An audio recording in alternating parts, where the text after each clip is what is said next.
Human Factors Cast brings you the best in human factors news, interviews, conference coverage, and overall fun conversations into each and every episode we produce. But we can't do it without you. The Human Factors Cast network is 100% listener supported. All the funds that go into running the show come from our listeners. Our patrons are our priority, and we want to ensure we're giving back to you for supporting us. Pledges start at just $1 per month and include rewards like access to our weekly Q&As with the hosts, personalized professional reviews, and Human Factors Minute, a Patreon-only weekly podcast where the hosts break down unique, obscure, and interesting human factors topics in just 1 minute. Patreon rewards are always evolving, so stop by patreon.com/humanfactorscast to see what support level may be right for you. Thank you, and remember, it depends.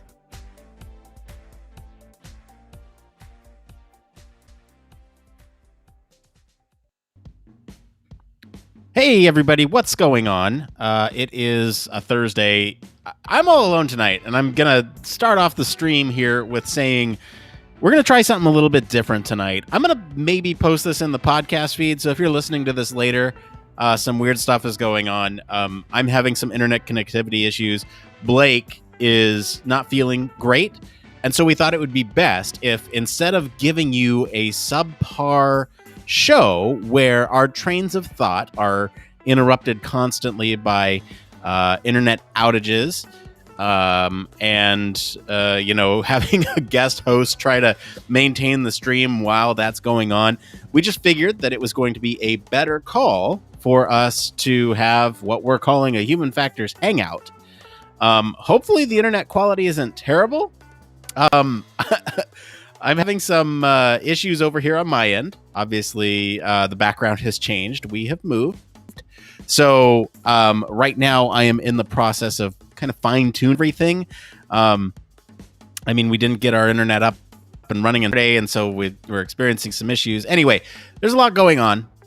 With that, though, this is just a live stream. It's going to be like the pre-post show, the post show, and kind of all wrapped up into one, except here's the different thing is that I'm hoping, and I've reached out on some of my social platforms here with the podcast to reach out to you guys. If you are interested in being on the stream tonight, talk about anything human factors, we would love to have you on. I am right now looking for folks who want to talk about anything human factors. Let me know. We're across social media. I'm monitoring all those feeds right now. So if you have any burning things you want to talk about, we're going to try to take live callers tonight, and we'll see how that goes with no moderator. So, so behave yourselves. We'll say that. Really, it's going to be like office hours plus the pre-show. It's going to be a little weird. It's going to be a little different.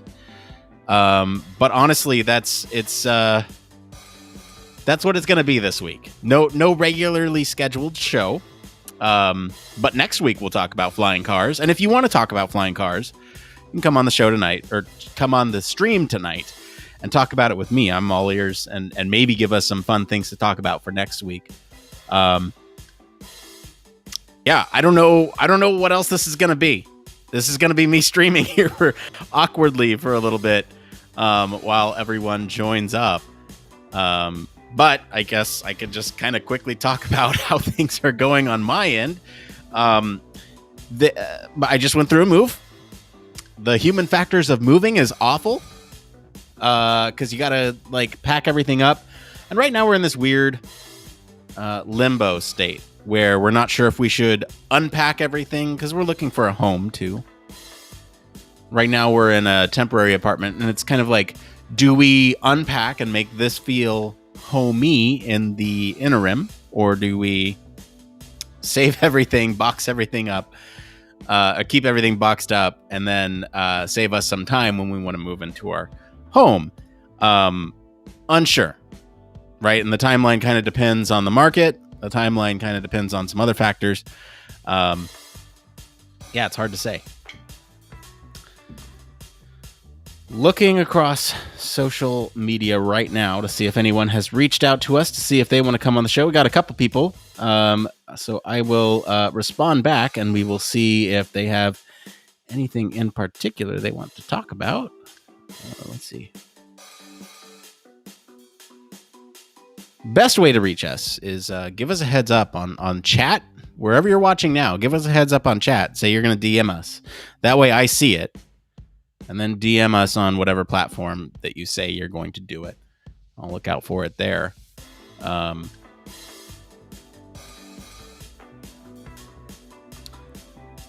Okay, no response yet. We'll see.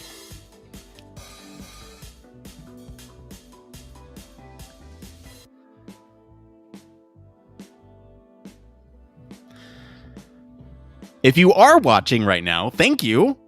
This is, like I said, I keep saying this. It's going to be weird. It's going to be a weird show tonight. It's not really a show. It's a live stream hangout with you all. Hoping to hear from some of you all tonight about human factors. We can break down whatever you like. If there's some particular topic you want to talk about, exoskeletons, you know what? I can even go as far as right now. What I will do, I'm going to pull up our news from this week because there were some fun stories in there that I think is a good starting point for discussion tonight. And if you're unaware, we do post some news roundups on our website here. So I'm going to share this with you all. Give me one moment here. One-man show tonight, so I got all these things to manage.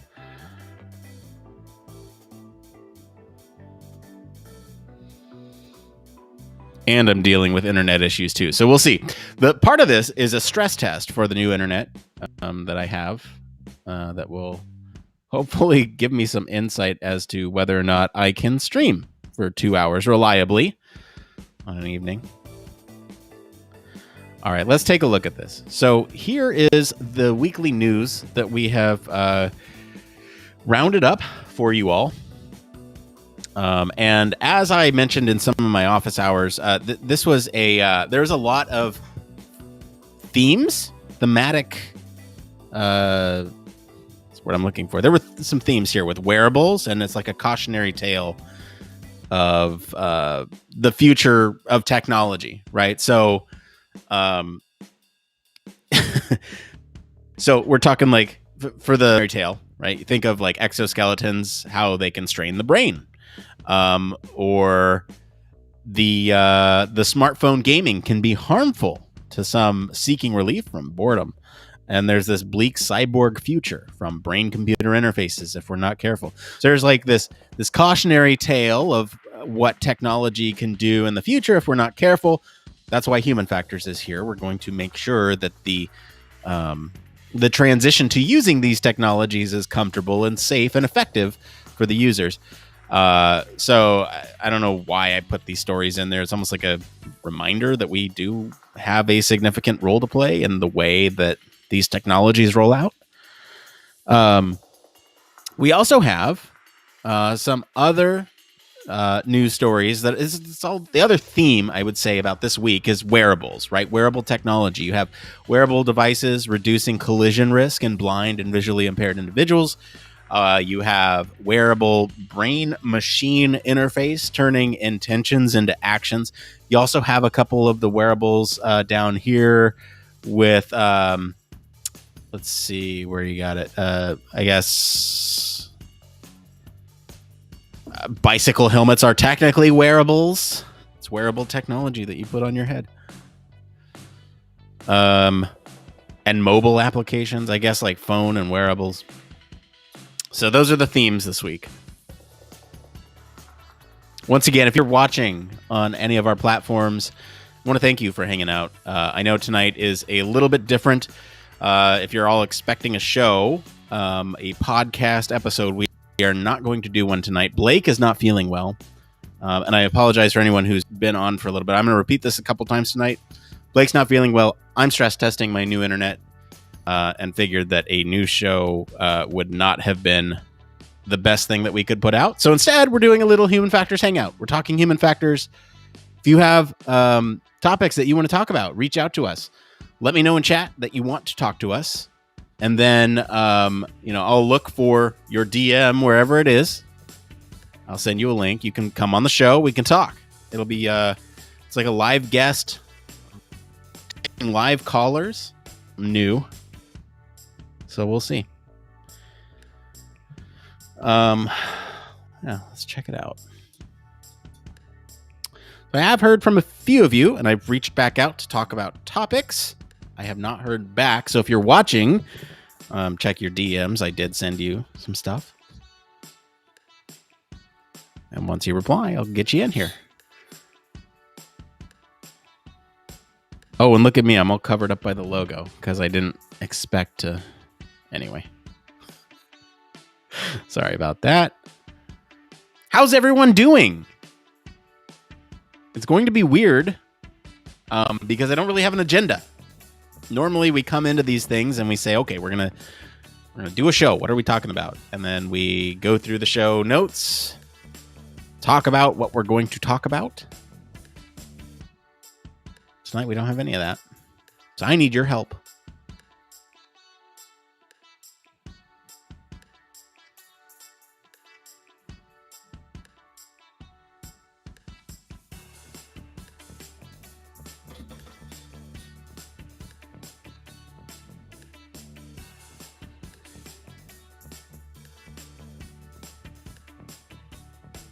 Oh, what's that? Nope, nothing yet.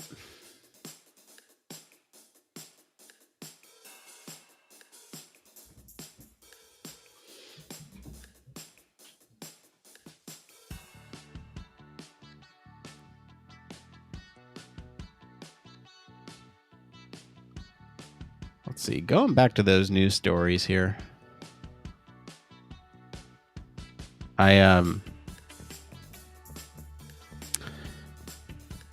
There were some cool ones in there. I don't know what. Is my internet messing up? Nope, we're good. We're good.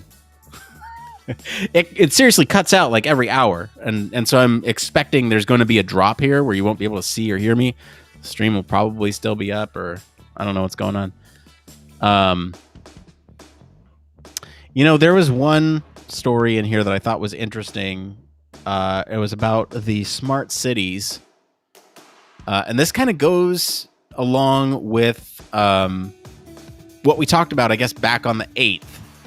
Can't believe it's been, 2 weeks since we've done an episode.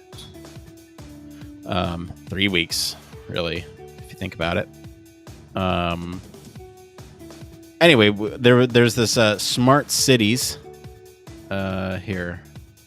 Yeah, I'll share it this way. The smart cities and communities putting people first. So it's this document put out by the U.S. Department of Transportation. And going along with the themes that we talked about, like I said, a couple weeks ago on the last episode that we put out there, there's some interesting points here about things that we didn't necessarily talk about there. We talked about the design of transportation and like city layout in the sense of encouraging less sprawl and more kind of using public transportation options, walking. And this one here is talking about a smart city. And so we're looking at things like building so that way networks, connectivity, and open data are easily accessible to public, and being able for people to use. And I think this actually goes along with the points that we were making last week, because if everything is kind of built with kind of everything is available for you, right? You're not going to go as far to get things. You're going to use more public transportation options. I think these actually go hand in hand, right? You have this system architecture, physical infrastructure, digital infrastructure, and applications. And it's kind of where that physical distance of things, the sprawl, meets the digital sprawl, and you want everything to kind of mesh. Well, pun intended, right? So I just thought this one was interesting. There's some things that we can probably pull out of here, even for this flying car story, although that one's more on the other side of things. We'll talk about it next week, but the flying car story is more like, this is a very expensive thing that not everyone can afford. How will it change? Well, probably not much, because not everyone can afford it.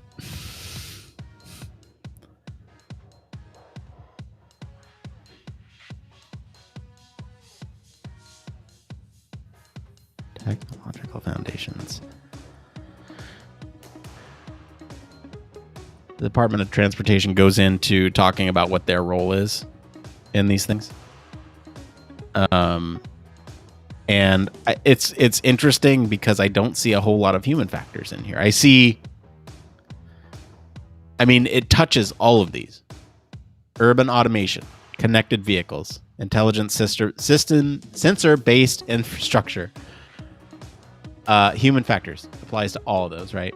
Urban analytics, user-focused mobility services and choices. Okay, there's some users in there.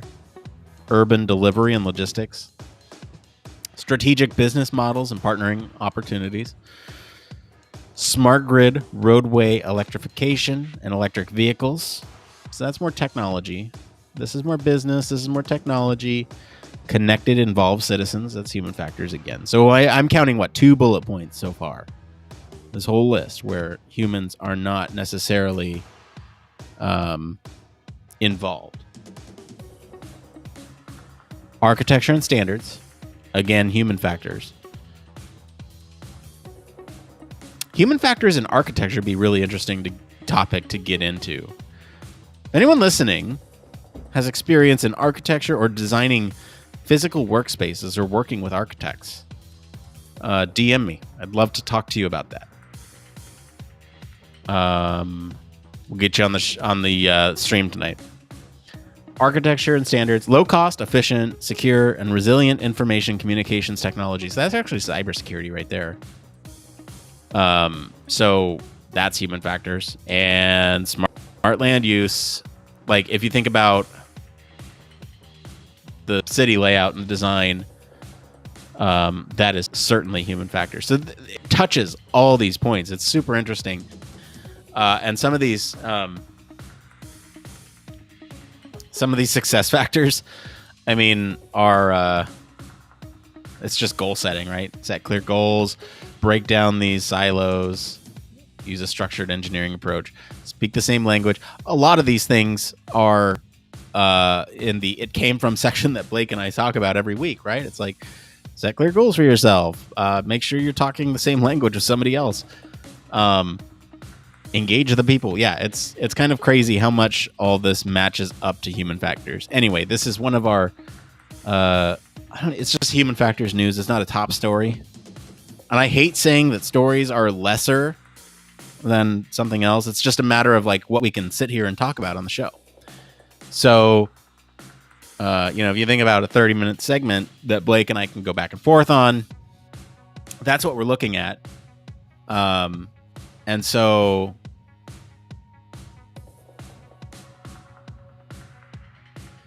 we want to make sure that we can sit and talk about it, right? That was fun. I think I covered almost all of it in 5-10 minutes.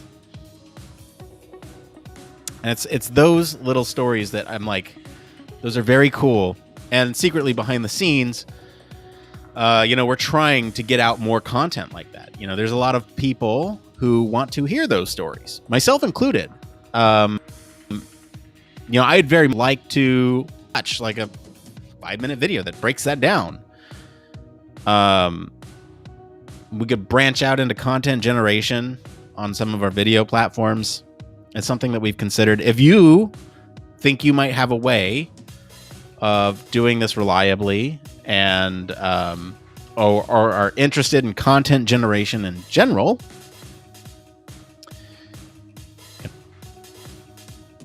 a digital media lab. That is, I think we're at like 6 members now. I can check. I think we're at 6 members. We have a lab over here at Human Factors Cast, and we are constantly trying new ways to get stuff out there. You might notice our deep dives. We can send a huge thank you to our digital media research assistant, Katie. She's been putting these together. Just kind of a recap of some of the stuff that we talked about. And she sprinkles in a bunch of really useful links that might be helpful, that might actually spawn some more research ideas. Brings in some studies and just backs up a lot of the things that we were saying on the show with some actual data. And brings in a fresh perspective too. There's a lot of interesting things that these deep dives do cover. And I am, I edit them, but I don't, in the beginning it was a lot of back and forth, but Katie is just gone. She is on her own now. Basically, I kind of just review it and say, yes, it's good. These things have been great. And so what I'm saying here is that I'm looking forward to these every week, because I get to read through them as a reader. And it's rare that we put together content that I'm able to read through with fresh eyes, and I do like that. So if you haven't, check out those deep dives; those are great.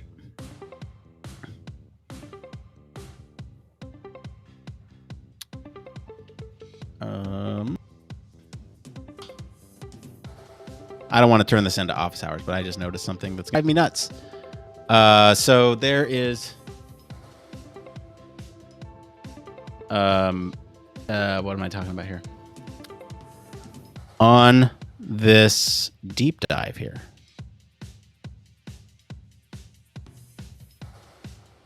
Get a little behind the scenes. This is something that I normally, something that I normally do during office hours. If you're unaware, my office hours are on Tuesdays. I think I'm going to change that time again. It was just a little, it's just a little inconvenient. Time-wise for me. I think I moved it because I had a recurring meeting at the time that I had before, so maybe I'll go back to those hours. I think it was 11 a.m. Pacific.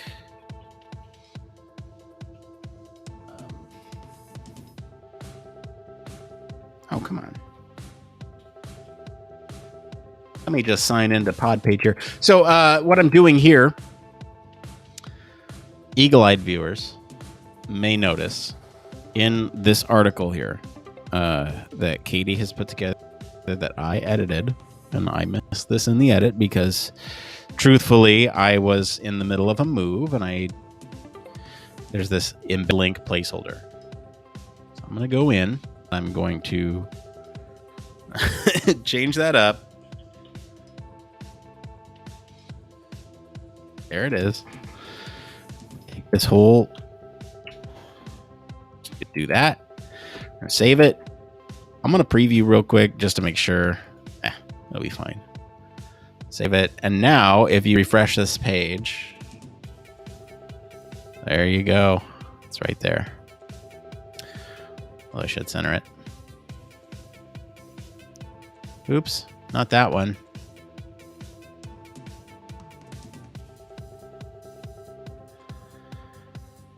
Oh boy.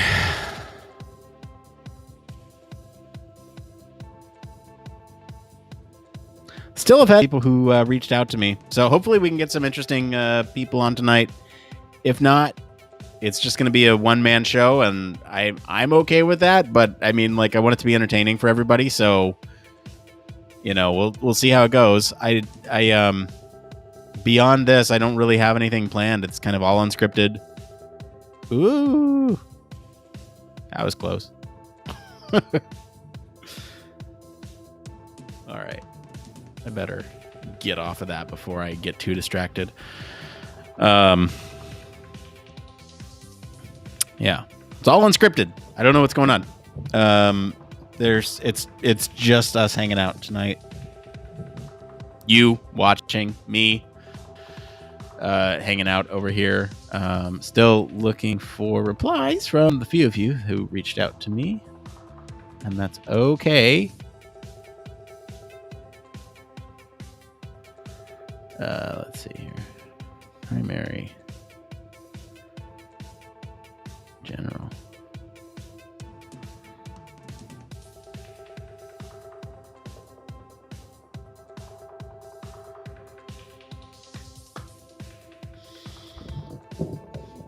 Yes.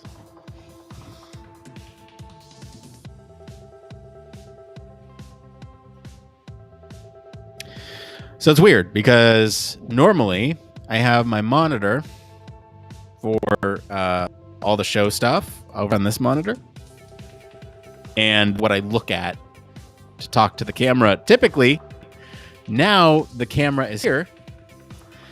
And I've changed it up just a little bit. So if I look like I'm doing a lot more left, right looking, it's because I am.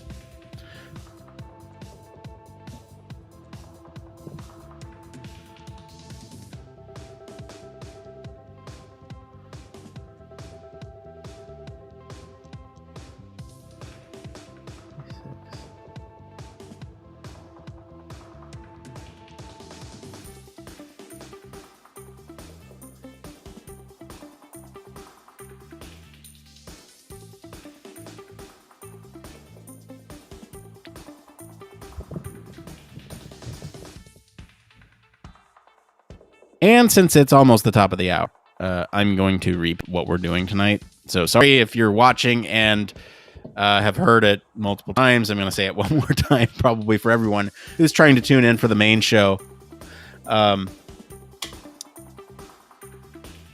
Just preparing you all now.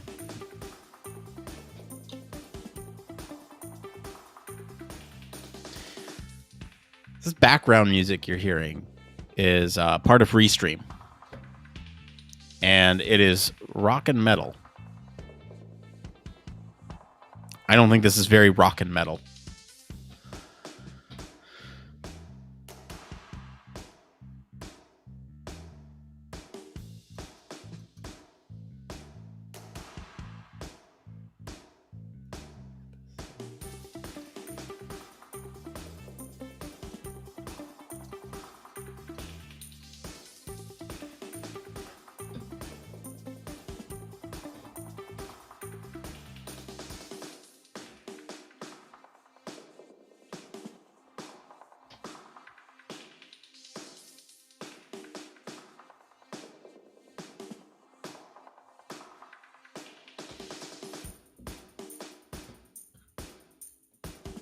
Trying to think of other things that we could talk about human factors wise.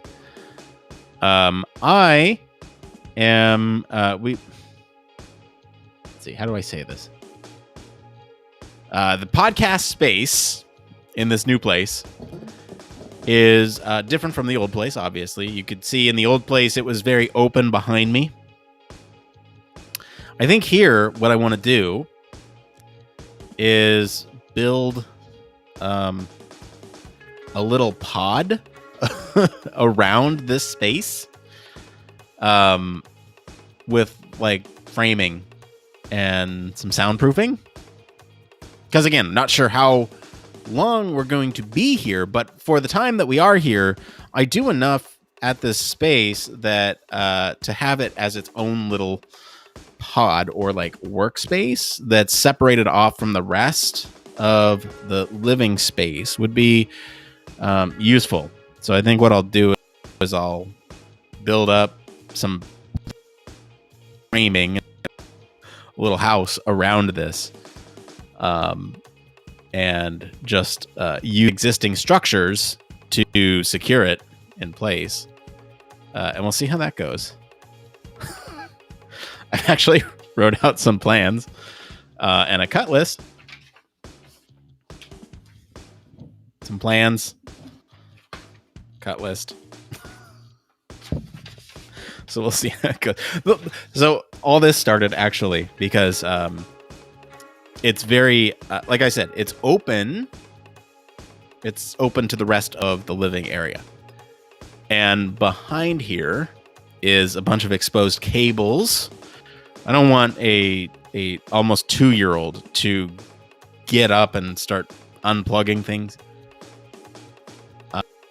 And so that's kind of the reason why I thought of, well, maybe I can just build it back. And then I thought, well, I should probably close off the side too, so the little one can't come over while I'm on work meetings or anything like that. And so then it became 2 sides, and I was like, oh, why don't I just build a ceiling for it too? We'll see if it works. I don't know. Lumber's expensive. And being in an apartment, there's not a whole lot of room where you can do construction work. So we'll see. I might have to do things very quietly with a hand. And that will make it all that much more rewarding when it all comes to. But who knows? Anyway, it's 5:00 here over on the West Coast. It is, if you are watching live on any of our platforms, thank you for hanging out with us. There is not going to be a normal podcast episode tonight. Tonight, we're hoping for a Human Factors Hangout. We're just talking about human factors here. We're talking about more than, obviously, I was just talking about construction. But if you are listening to this on any of our platforms, want to get involved in a discussion, we are trying a live caller thing tonight. Reason for the show is because no show, and I just moved, and so I am trying to stress test some of the new internet that we have to see if it will actually let us live stream reliably on a weekly basis. So that's kind of what this is. And it's just an opportunity to sit and hang out and talk human factors. So if you're listening, if you're watching, please reach out. Otherwise, it's going to be a lot of me talking, wishing that the people watching would come in. I have heard from some of you, and I have reached back out to you. Please check your DMs. It's just a matter of understanding what topics that you'd like to discuss. So that way, if I see a couple people that want to talk about a like-minded topic, we can just pull you in together. And then we'll get you in here.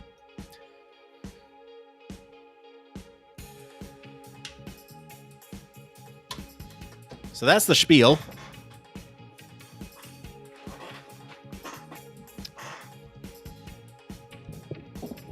Don't really have a whole lot going else on. Let's see here. What can I talk about? We can look back into those news stories. Let's do that real quick. Let's see if there's any other fun things that we can pull out of the news.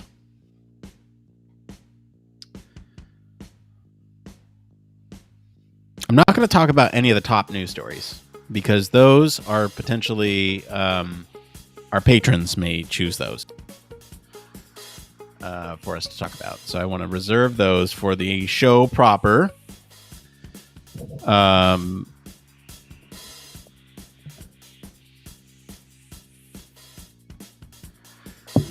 This one's interesting.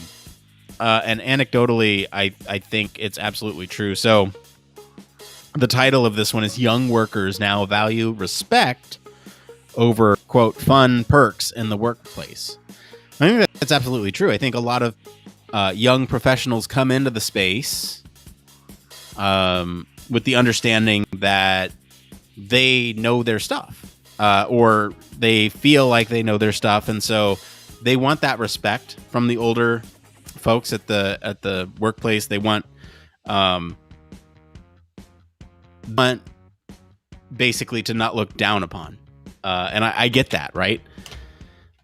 I think I'm younger, and so I certainly value respect over fun perks in the workplace for sure, especially when it comes to my expertise. They hire me for the human factors role, trust me to do it, and that respect is really appreciated, at least for me, and I can see where that might be a trend.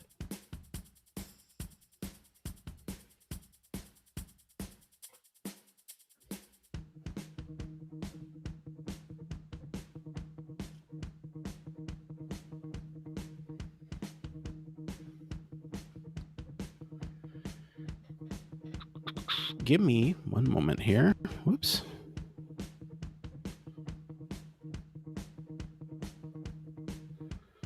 Up to 10 guests. All right.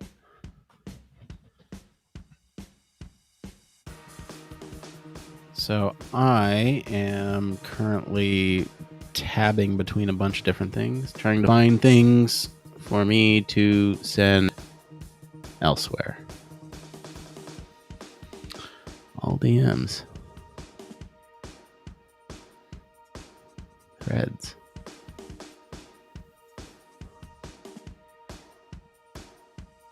Oh, yeah. 10 minutes ago.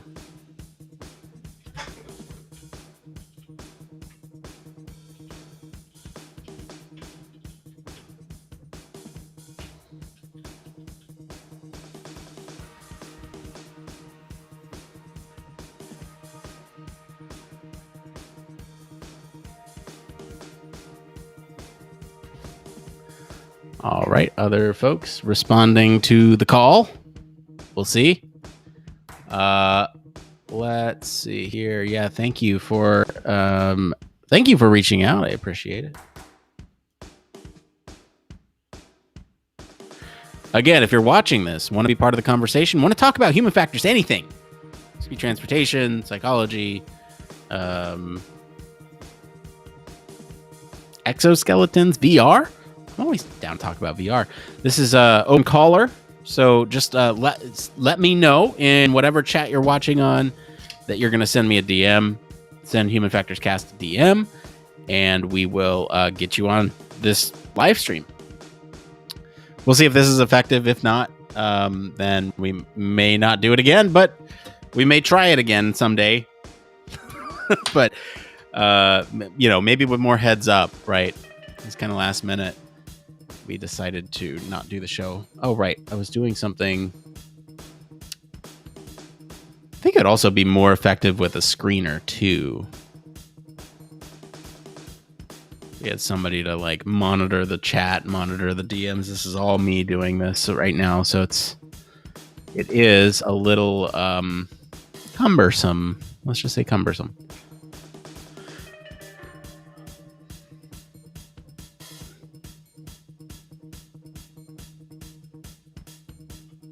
All right.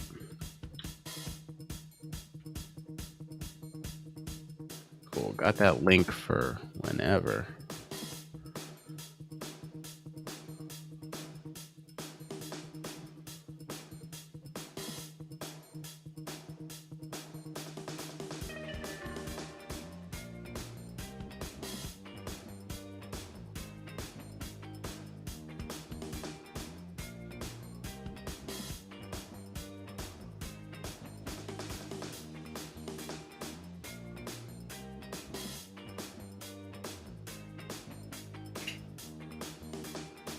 All right, let's take a look at another news story. We'll see if we can get something, some discussion going.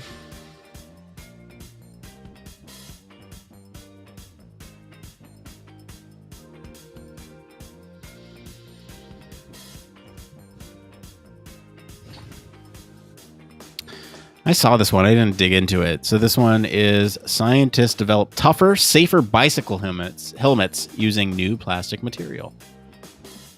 I hope they look less dorky too. So I didn't actually look at these, but we'll see. Oh, they look even dorkier than normal bicycle helmets. So that's awesome. Let me share this with you all because this is there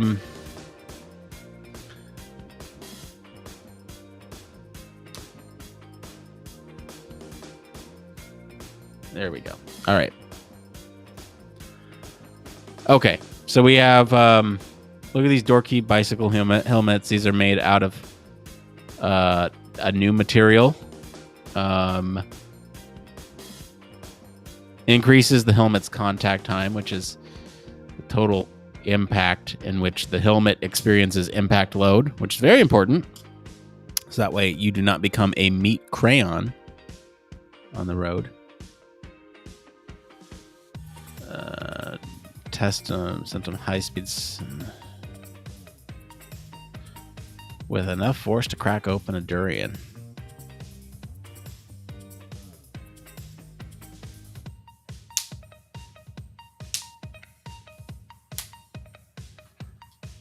yeah, not too much here other than cool, stronger, safer. We like safety. Let's go back to the news stories. So, like, what do we got? Blue Origin, space. I wasn't too jazzed about it. All these billionaires going to space. Just doesn't matter. I mean, I say it doesn't matter, but it is a huge accomplishment for everyone involved. It's overshadowed by the fact that billionaires are on board trying to claim themselves as astronauts. There's a lot of time, a lot of resources, a lot of effort that actually goes into making sure that a rocket can launch and go to space. And I don't want to understate that. It just gets bogged down with all these billionaires going. That's all. That's why I'm not as jazzed on it as maybe I could be, right? Which is a bummer. It's a bummer. Do I have... Hold on one sec. Making sure I don't miss any of your chats here.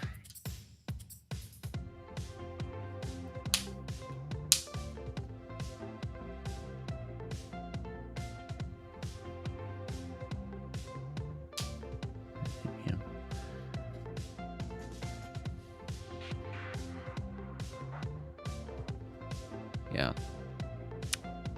All right. I was very hopeful when a couple of people reached out, but now I'm feeling less hopeful because they're not checking their DMs. But that's okay. That's okay. It's the first time that we're trying this, and it's a new format that we're trying here. So I'm not expecting anything. Let's get back to the news stories. Let's see what else we can talk about here.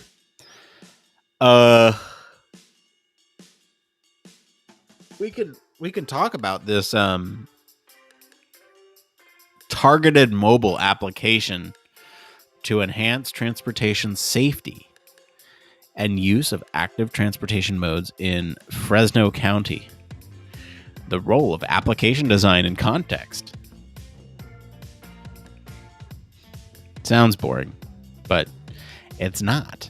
Because we're looking at, this is our friends over at SJSU, San Jose State. Is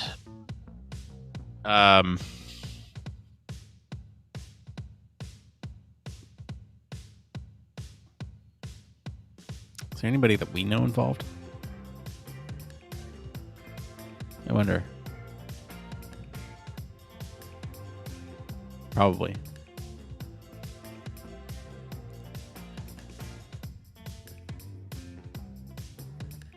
Demographics.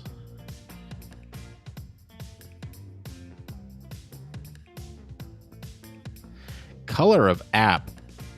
The acceptance of proposed mobile application colors. Okay. I don't know. Are we just looking at like preference here?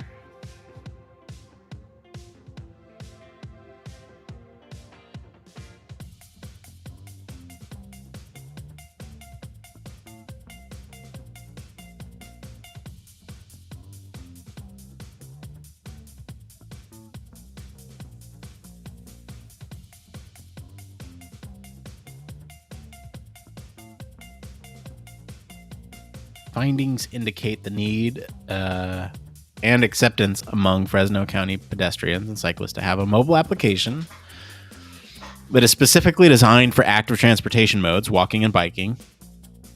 So it's not just Google Maps, bike, walk mode. Safety information, weather conditions, guide to trails, events for walkers and bikers, and promotional offers were deemed as important features for the target audience. Indicated a significant likelihood to use each of these features. Two potential names for mobile applications that were found appealing, attractive, and memorable among the targeted audience are On the Go Fresno and Active Fresno. Green, blue, and orange are potential dominant colors for the application. These colors were favorably perceived. Audience. Hey, green, blue, that seems familiar. Hang on. That seems really familiar. Anyone seen a green, blue, and orange logo around here somewhere? Oh. Anyway, we'll get back to this. Targeted audience indicated a favorable likelihood to adopt the application and to recommend it to others. They were willing to pay an average of $2.38 to purchase the application. Research and findings suggest that there's a need to develop an application for active road users in Fresno County. The findings indicate which features are important to include in the application, as well as providing insights. This is kind of cool. So this is focusing on like a walking, biking app for a specific county, and I think that's honestly a good way to think about it, right? You gotta go, you gotta make things tailored to a specific user group, and in this case it's a specific county, because I feel like the more targeted you get, right, if you think of something like All Trails or Google Maps, it's very impersonal. It's like, well, they can't possibly know my city better than I know my city because I live here and I can see it, and then there's like, you know, the trust in other user that's unfortunate. Trust in other user data that is vetted by them, right? You have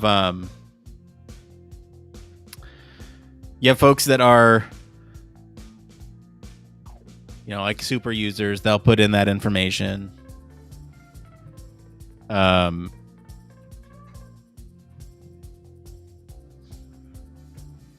how much do you trust that? But this, if it's a county-specific application, then I guess you're more likely to, I would say you're more likely to trust it because it's tailor-made for the county that you're in. If anyone's wondering what's going on down here, I accidentally picked a scab. And now I'm bleeding out, so... Oops. A lot of bugs up here. I think I mentioned where I moved to, but I'm still on the West Coast. I'm a little bit further west than I was, which is interesting. You think about the West Coast. Like, I saw a West Coast of the United States.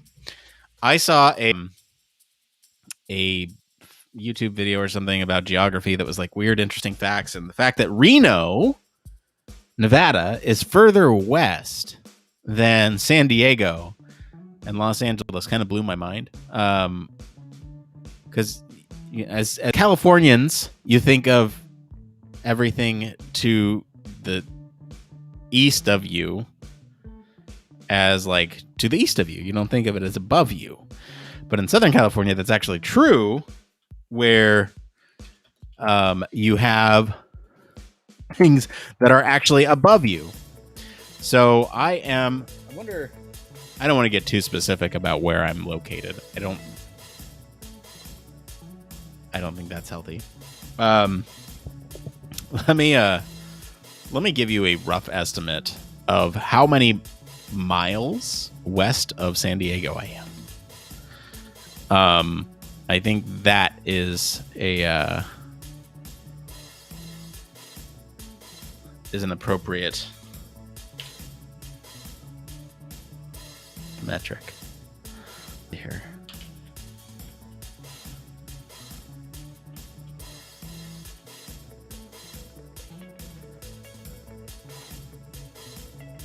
Oh wow, that's a lot of blood.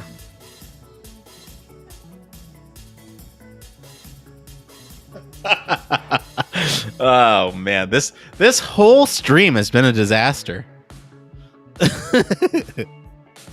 I mean, we still got another 40 minutes, so maybe someone will jump on. I don't know. We'll see. But I'm bleeding out. Trying to manage DMs. Trying to get people on trying to talk about human factors, trying to give answers.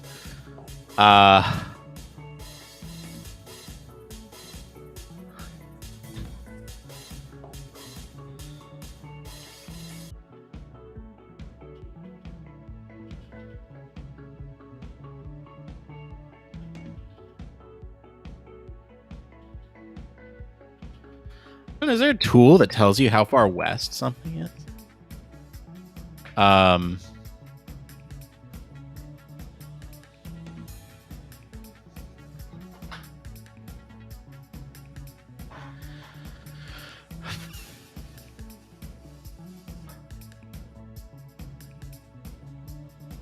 don't know. If I were to estimate it, I think I'm probably like maybe 300 miles west. There's a lot of areas that I could be. In fact, let's see here. Let me just use this little trick. From where I was, and again, I won't be specific there, but let me just see here. Let me see if I can get an estimate. Maybe 200 miles.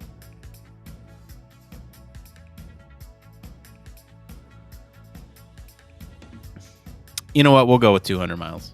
I'm about 200 miles west of where I was. And I am not in the middle of the Pacific Ocean. So we'll say that. I think that's good. Hold on. Let's see here. Nope. No DMs yet. All right. Great. So the funny thing is, I tried to line this up. I went out to our communities and said, hey, if you have anything you want to talk about human factors wise, please let us know. We'll get you on the show tonight on the stream. And we got a couple people that reached out. The funny thing is we reached back out to them to say, what do you want to talk about? And we haven't heard back. We got about, 40 minutes here. I'll probably jump off. So if you're watching and want to talk human factors, this is like a live call-in show.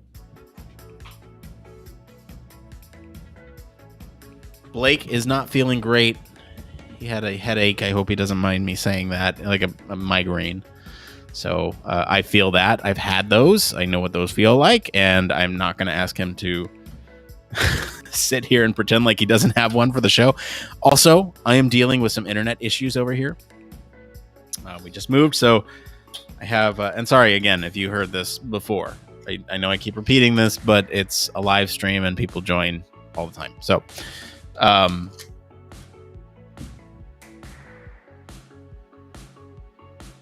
anyway, yeah, I have new internet and it's being spotty. So, anyway, it's a stress test to see if I can actually do a live stream reliably.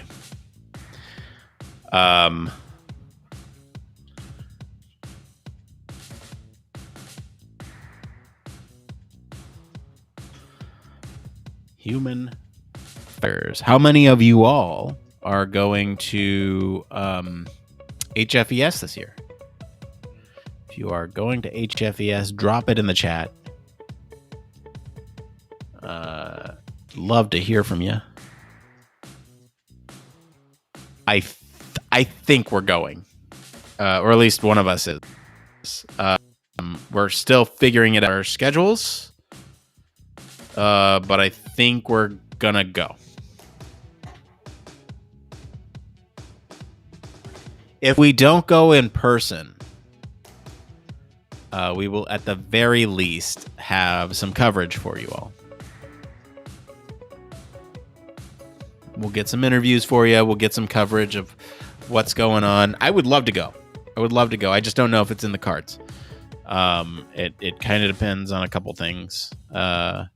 Speaking of HFES, I don't know if I can say this yet, so I'll be very cryptic. There's a project being worked on behind the scenes that we're involved in, or will be involved in, that I'm excited for you all to see. That is what I'll say. if you're in our lab, if you're in the digital media lab that we have over here at Human Factors Cast, you are more than welcome to be in on that secret. But while I'm speaking about the lab, though, if you have any skills that you want to help contribute to the show, we have a team of, I guess, 6 people now over there at the lab. Oh, hang on. Let's see here. Give me 1 minute. It looks like we got some.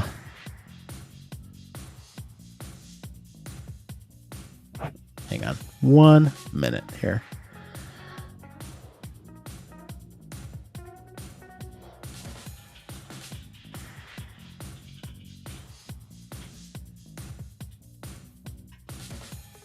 We may have a guest.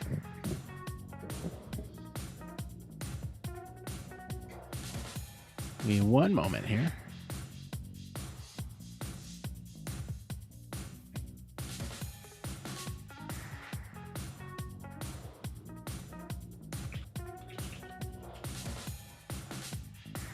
I forgot what I was saying. I lost my train of thought, and that's okay. It's a live stream.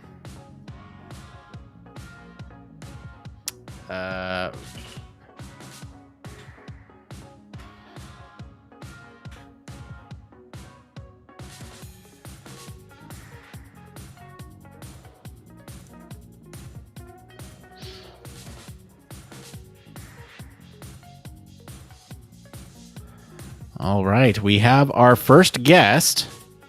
Let me cue this up. Let's see here. Hi, Rose. Hey, how are you? Hey, I'm good. How are you? I'm pretty good. I think at this point we're actually in the opposite sides of the nation right now. I think we are. Yeah. So, Rose, we're doing we're not doing a show tonight because Okay. So Blake's not feeling well. I just moved, so I'm testing out some internet. I'm trying to stress test to make sure that we can reliably live stream on a weekly basis. And so so far so good, no problems, but we'll see. But yeah, this is just kind of a human. Am I your test subject here? You're one of them for sure. So yeah, we're just kind of hanging out here, playing Human Factors, and just talking about whatever. So I mean, if there's any Human Factors topics that you want to talk about, lay it on us. We can just we can talk about them. Let's see. Well, there's many that we can talk about, right? Yeah, is there anything you've seen in the news lately? I was just reading that Starliner launch got postponed, given some last minute issues. And I don't know if you've been following the launch for the Boeing's unmanned. I saw the Starliner was set to be to take off, but I did not tomorrow. Yeah, I didn't see the delay. Yeah, so it just I think it was just a few hours ago. It got delayed to the next window that it's August 3rd. Given all the calculations, it's not as simple as let's do it tomorrow, right? So for me, it was just interesting to see all the logistics because there is some human factors in there, right? The organization taking into account those last minute issues. I think it was because of the Russian capsule mishap. So it's something extremely unexpected why they had to reschedule. Yeah, what's going on in the space sector is really interesting right now. You have, I guess a couple weeks ago, you had Virgin Galactic, and then last week you had Bezos in Blue Origin. And I mean, a lot of people are getting caught up in the fact that, billionaires are going to space. But it's actually a really big milestone here that, there's a lot of people that are not billionaires that work on these projects that are involved in the human factors of these things.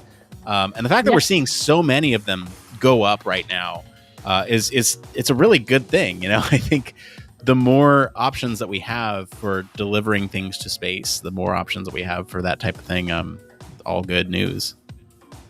Yes, something interesting that you just mentioned on those the population, general population potential, let's say public going up to space. What what are the differences, right? Like the human factors will bring on, even as far as training. It's not like you're having these astronauts that you're training for months and years, right?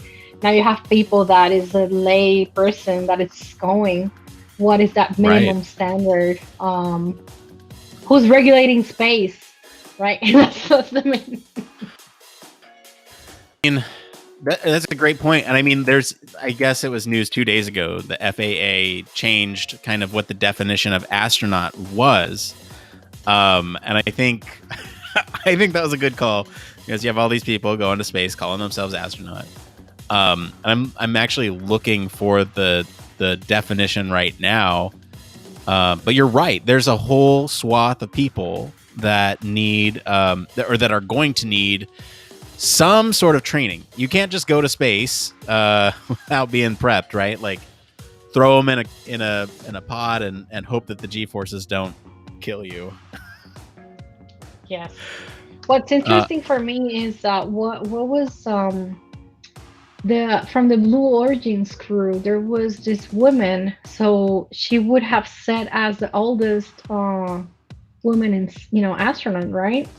Yeah. And it's interesting because at the end of the day, she actually went through every single training for astronauts. It was just more about timing when she was not accepted, right? So it's kind of interesting to see how you get that situation where Bezos, okay, maybe he went through doing minimum training, right? But when you actually went through the whole process and you're still not counting it because now they changed their definition, it sucks. It's different, right? Yeah. So I have the changes in qualifications here. So before, so I guess prior to 2 days ago or whatever, to be eligible for the astronaut wings, commercial launch crew members had to both meet specific requirements for flight crew qualifications and training, and fly above a 50-mile or 80 kilometers altitude on an FAA licensed or permitted vehicle.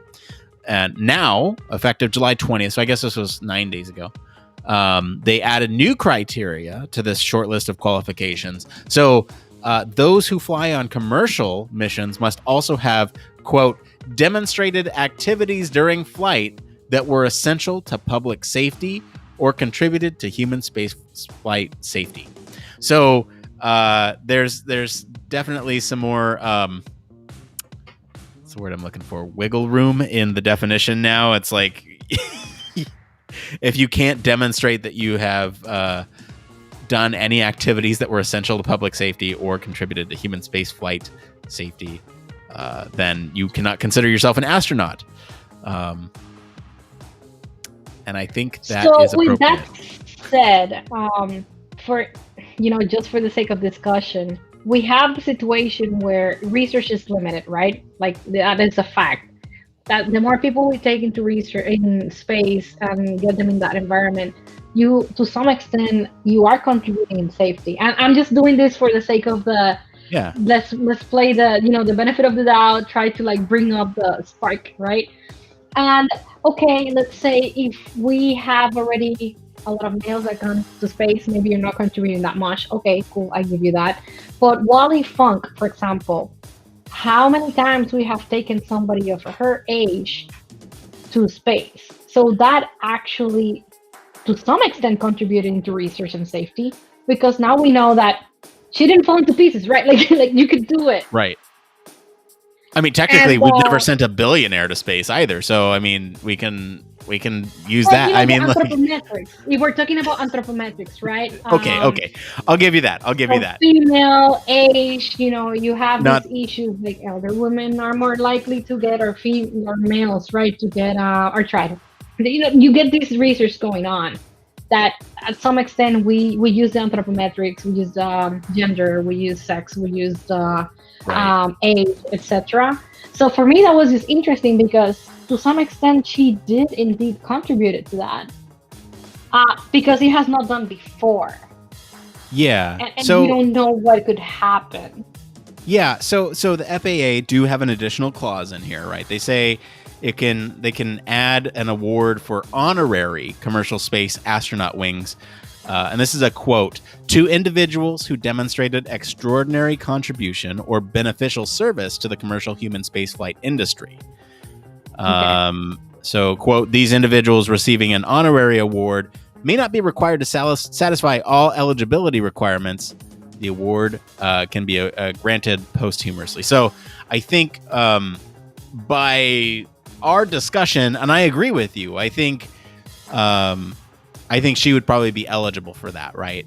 Like, she had the training. Yeah. And it was different. That has not been done before. Like, I don't know if you saw that the European astronauts, they're actually sending the first person with disabilities. In 2021, 2022, I think January of 2022. So it's the same regard, right? Like, right. You're testing the limits to some extent. Something that you thought that could be more difficult, you have to design properly. You have to design the suits, etc., etc. So I think that we're just recruiting. I don't know if they already picked the person. But that's where I was going for, right? The same idea here is just the first timer, right? So in some extent, you are contributing to the research, to the knowledge, to that book of knowledge. Just based on who you are. I like that. I think it is important, right? And the last thing in this article that I want to mention here is that there's no indication as to whether or not they're going to give these wings to Bezos or Funk. So we're not sure how that story is going to end out. I hope they give it to her because honestly, that's huge. 82 years old. Yeah. It's there. I see that there's a private chat here, right? I'm sending you the link. Yeah, for the, you can send me. The European one that I'm telling you about, that they were seeking for disabled astronauts specifically. Oh, yeah, there it is. That's great. This was June 23. Okay, so it's about a month old. Yeah, but I think they're aiming for 2022. I think maybe January. Right.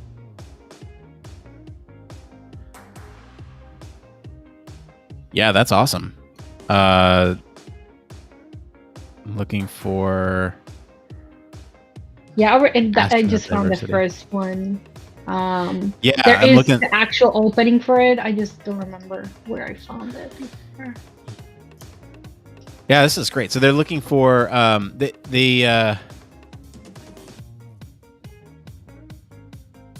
let's see here. They're looking for basically they're trying to ensure representation, representing all parts of our society in space, and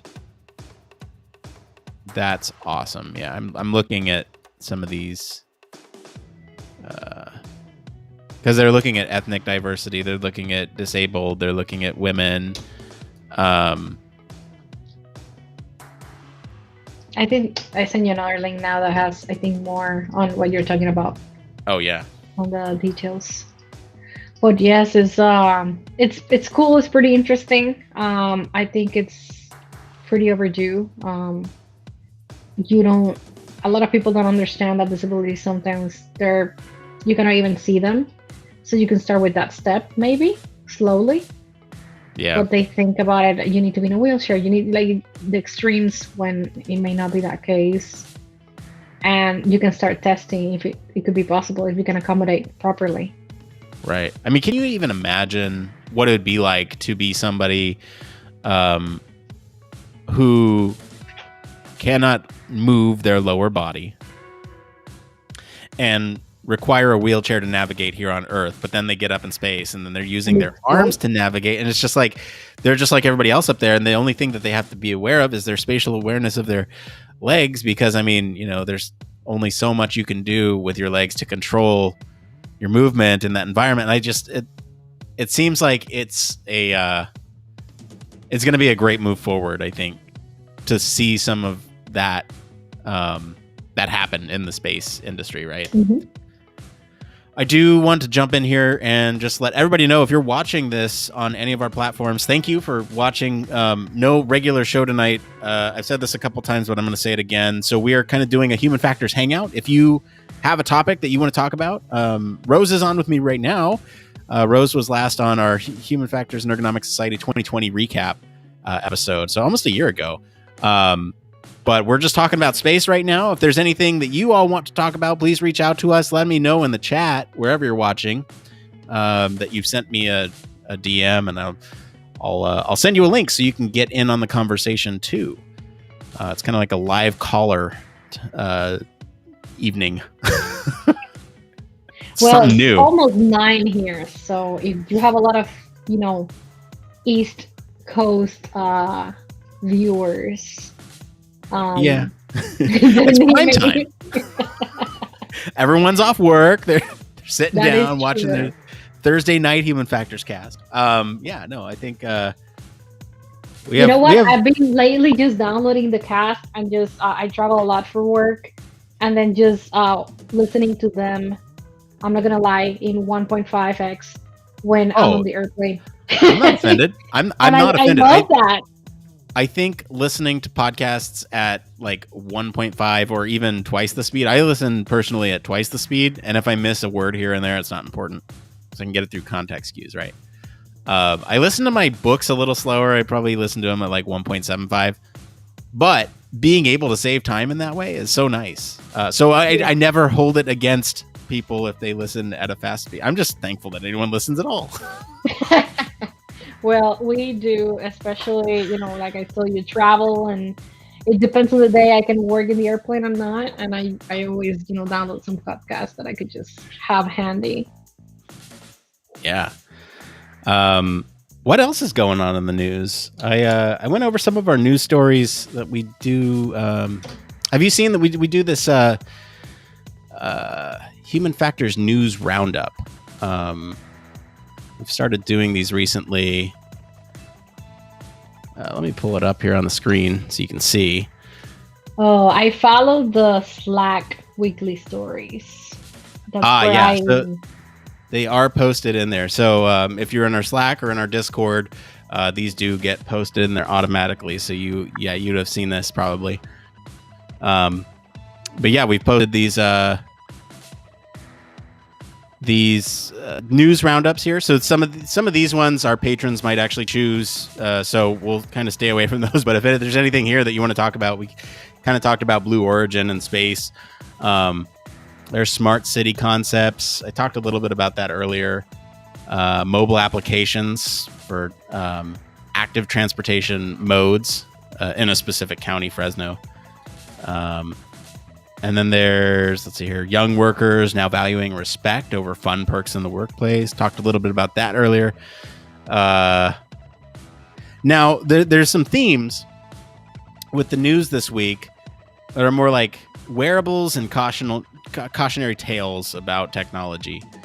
And I think, Human Factors plays a really important role in sort of making sure that some of these technologies are implemented correctly and implemented safely.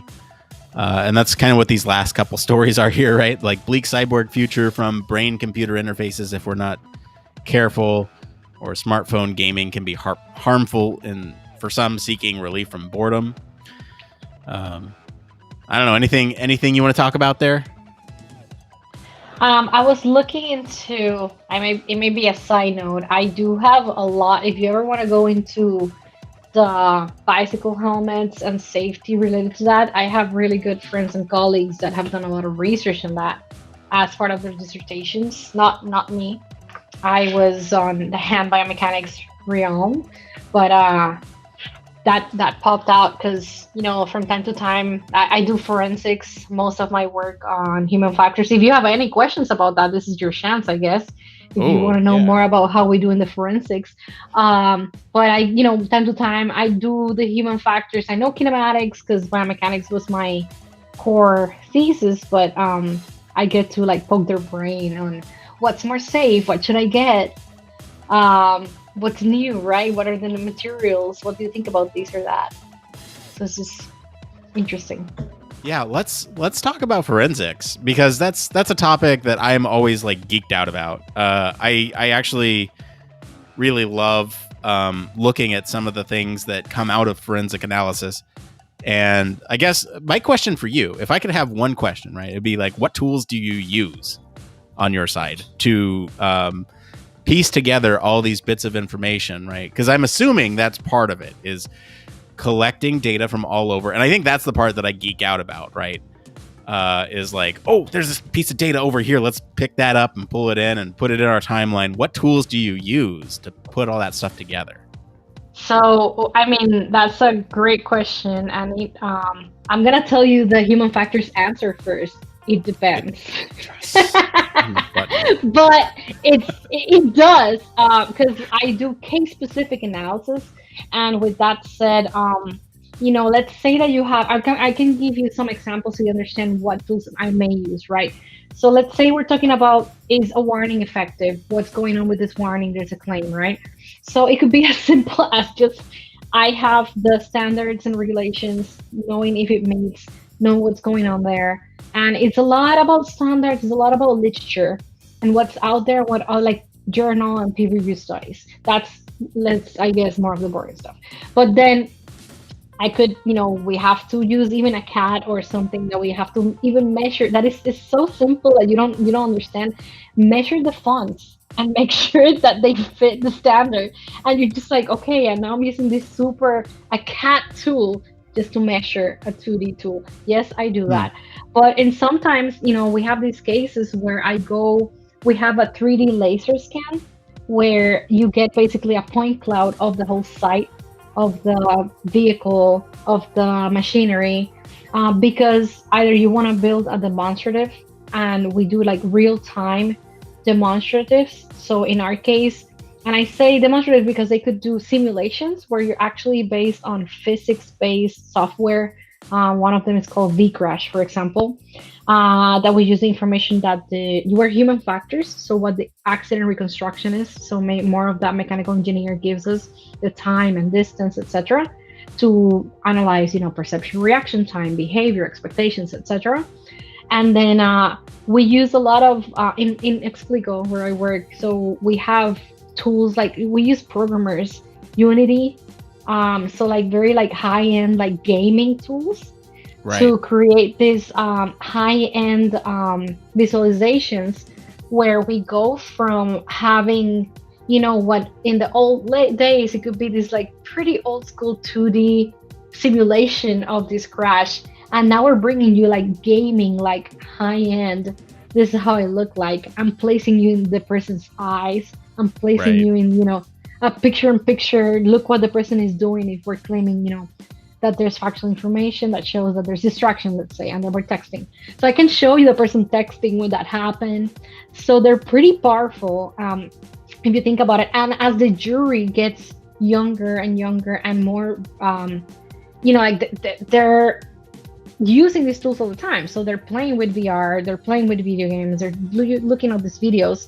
So it actually like even touches them more, right? Because now they understand it, and it's talking like in Spanish we'd say the beans, rice and beans in Puerto Rico. That is like the everyday thing. Yeah.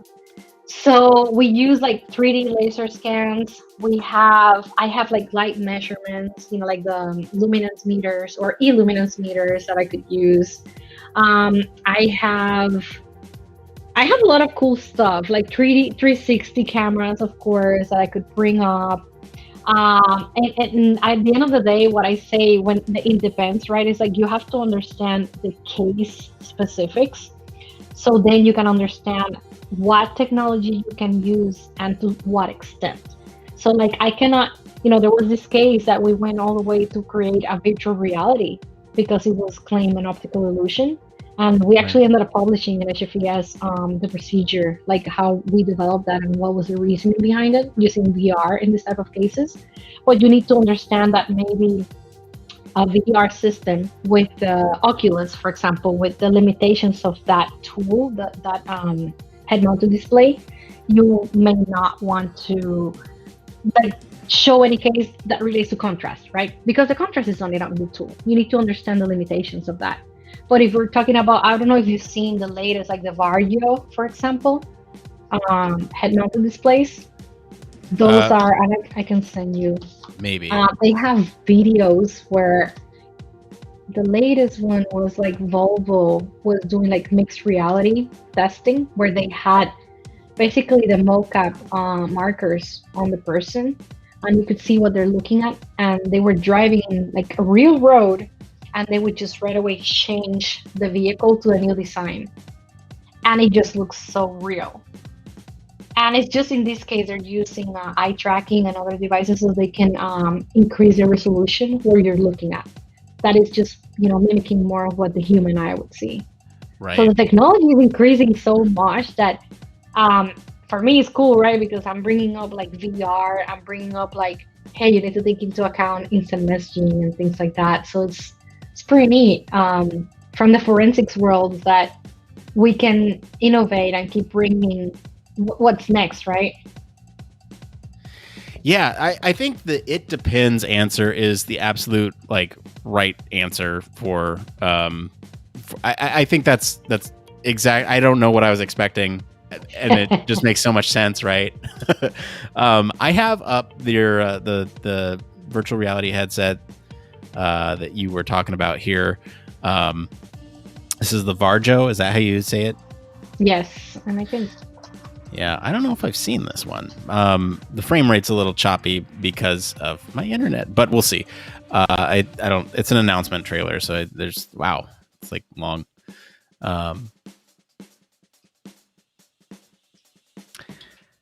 Anyway, yeah, I think that is. I don't know why I was expecting anything different other than it depends, but I think that makes total sense, right? Because it does depend on what tool you got to use for the job. I mean, like for me, I could answer the same way, right? What do you do for your type of analysis?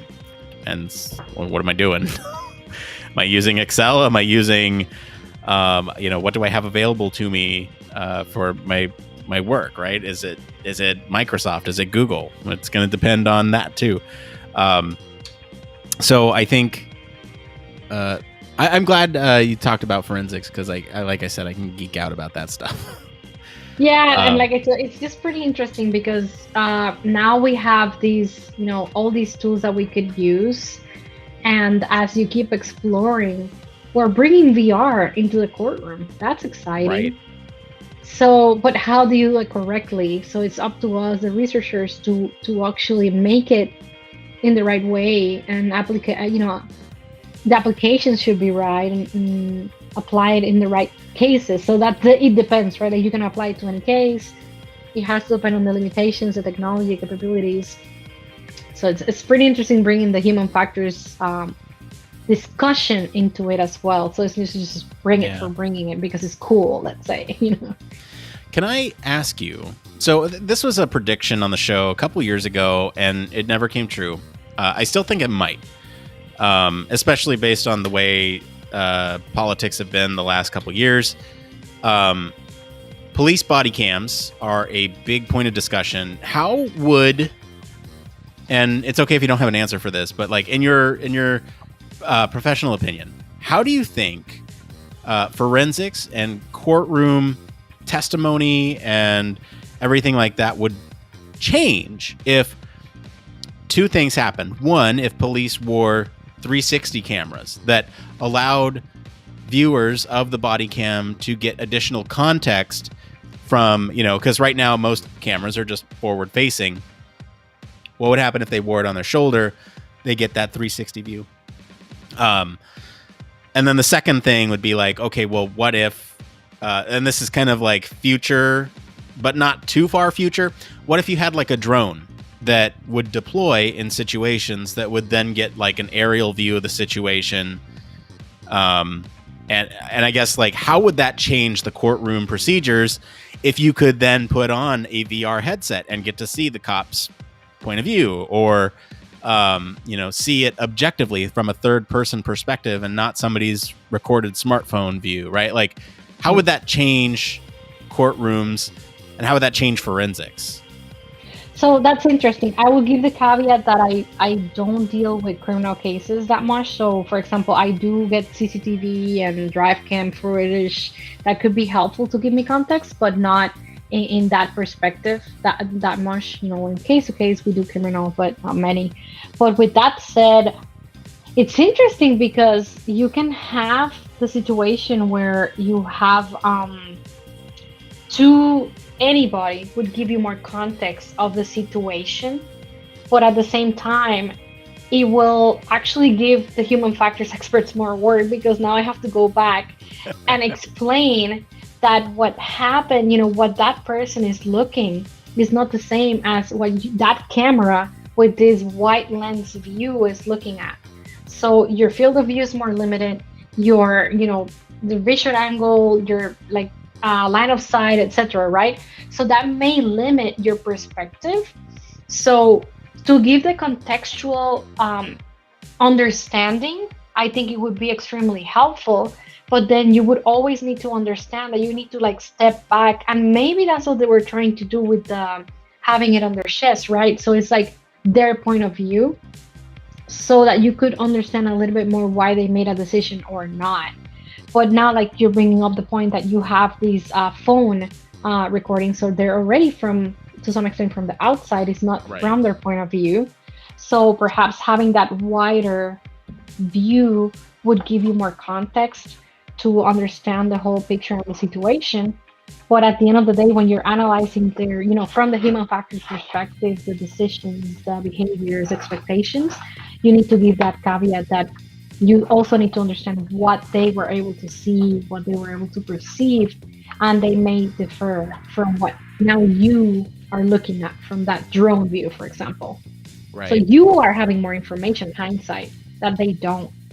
So now I have to make you understand that that's hindsight bias, because after you see something, it's very hard for you to unsee that, right? So that's it a great is point. Interesting. That is a great point, and one that I didn't think about honestly until right now. Because there is a lot of politics aside. Did they make the right call?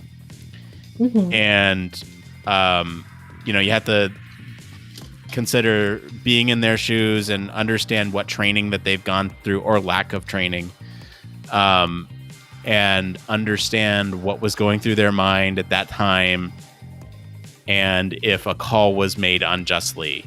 And so and so if you do have that third person perspective, you have way more context than they did in that moment. Yes, Yeah. and it would be that point of view, right? So let's say the worst case scenario for the police, let's say. So you have this drone view now, and you can tell that he has 20 people backing up, coming, but he doesn't know yet because they're coming from behind. And he thinks that he's alone. And now he's looking at this specific perspective, and he sees that it could be a threat. So now you're like, but dude, in the movies, right? When scary movies, he's like, stop it! Look at that guy behind it. You see? So it would be about, like I told you, it would be great to some extent because I'll have more job in the criminal case if I get in that realm. But so it is making, understanding, making you understand that what you're seeing with the full view, full perspective may differ from what the information that they had available at the time. And this is not to now excuse them or not, right? Because like you mentioned, they still have some training or should have, and you need to consider that. You need to consider the full picture, but you need to give that caveat from the human factors perspective, that there may be some hindsight bias, there may be some other information that they just didn't know it was in there. Yeah. Well, Rose, thank you for coming on and talking with me. I think we're going to end the live stream here, but I really appreciate you jumping on. You were the only one tonight, but I appreciate you coming on and talking to me about space, about forensics, about VR, about all these things. It's been a pleasure. So with that, we'll go ahead and end the live stream. Thank you, everyone, for jumping on and watching and joining us. We'll be back next week with a regular episode, and hopefully it'll be... I think we made it through the internet problems this week, at least, without any major hiccups. So thanks, everyone, and we'll see you next time. Human Factors Cast brings you the best in human factors news, interviews, conference coverage, and overall fun conversations into each and every episode we produce. But we can't do it without you. The Human Factors Cast Network is 100% listener supported. All the funds that go into running the show come from our listeners. Our patrons are our priority, and we want to ensure we're giving back to you for supporting us. Pledges start at just $1 per month and include rewards like access to our weekly Q&As with the hosts, personalized professional reviews, and Human Factors Minute, a Patreon-only weekly podcast where the hosts break down unique, obscure, and interesting human factors topics in just 1 minute. Patreon rewards are always evolving, so stop by patreon.com/humanfactorscast to see what support level may be right for you. Thank you, and remember, it depends.